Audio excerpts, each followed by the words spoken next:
Olá pessoal, não se pode olhar para o futuro sem entender o passado. Como é que de uma hora para outra o Rio de Janeiro passou a ser o estado que receberá o maior volume de investimento, 18 bilhões?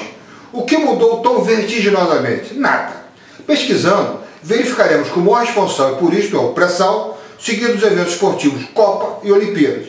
A mídia diz que com as IPPs tudo mudou, o que é uma falácia descarada. Se o próprio Beltrano, em declarações públicas, admite que sabe que está enxugando gelo, que é um iceberg do tamanho da Baía de Guanabara, e já explicou que o policial armado não será suficiente para mudar a realidade das favelas, como podemos admitir que elas demonstram a mudança da realidade da cidade? Ele continuamente reconhece a existência de graves problemas e, surpreendentemente, sempre pede projetos sociais. Com isso, bilhões são investidos em comunidades na forma de creches, escolas, postos de saúde, além de melhorias em saneamento básico e infraestrutura. Isso está funcionando? Como podemos perceber pela realidade que os noticiários não conseguem esconder, está claro que não. É possível resolver sérios problemas desenvolvidos durante mais de meio século com ações midiáticas?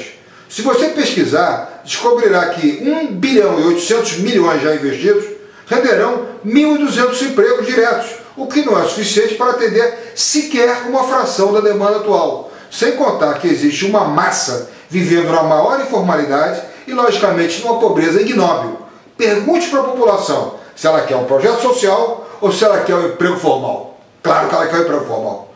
O que se pode esperar de uma economia que precisa sair do fundo do poço, mas não tem planejamento de curto, médio e longo prazo, nem uma âncora sólida que passe credibilidade e mudanças para atrair prováveis investidores, visando levar desenvolvimento socioeconômico, cultural e ambiental aos subúrbios e à periferia, que atualmente são focos de um abandono total. A cidade tem duas realidades distintas, se encontrando completamente partida, e as UPPs e os tais projetos sociais claramente não vão resolver isso. Em palestra recente, um secretário municipal citou a ocupação das comunidades do Formiga e do Borel.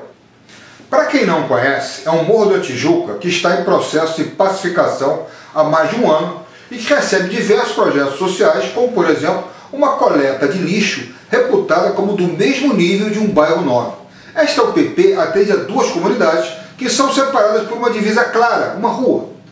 Ele inadvertidamente deixa escapar que mesmo após um ano de ocupação, as pessoas ainda não atravessam essa rua, ou seja, interagem com a outra comunidade, porque cada lado pertence a uma facção criminosa ligada ao tráfico de drogas. Ou seja, mesmo com a UPP, a criminalidade continua se impondo e impedindo uma pacificação de verdade e segregando membros de uma mesma família.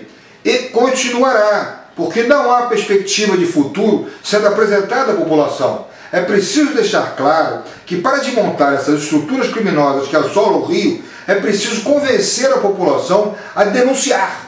E que para isso aconteça, a comunidade tem que se sentir segura de que o poder público que abandonou há várias décadas chegou para ficar. E que com isso todos ganharão e em todos os sentidos. E o que nós vemos?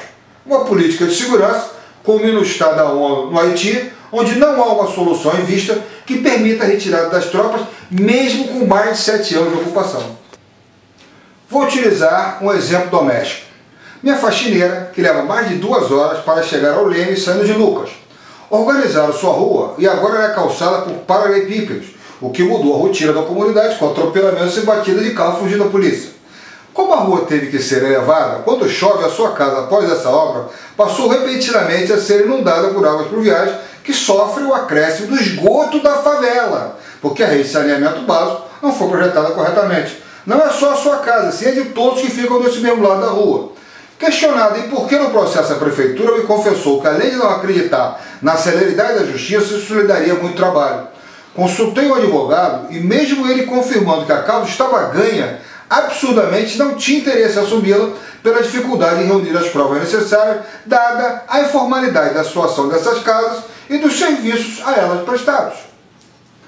Está pensando que parou aí? Leva engano. Mesmo colocando uma janela na casa, não pode abri-la. E o sol jamais bate no interior do seu barraco, o que lhe custou uma pneumonia que já se arrasta há mais de 6 meses. Não é à toa que as comunidades do Rio são líderes mundiais em doenças respiratórias. Por isso se explica tanto interesse em obras sociais. Não sofre fiscalização, se não der certo não tem problema porque ninguém reclama. E a parte da cidade que poderia discutir a aplicação dessa verba nem toma conhecimento, o que configura o famoso crime perfeito. Há uma previsão de investimento da ordem de 20 bilhões.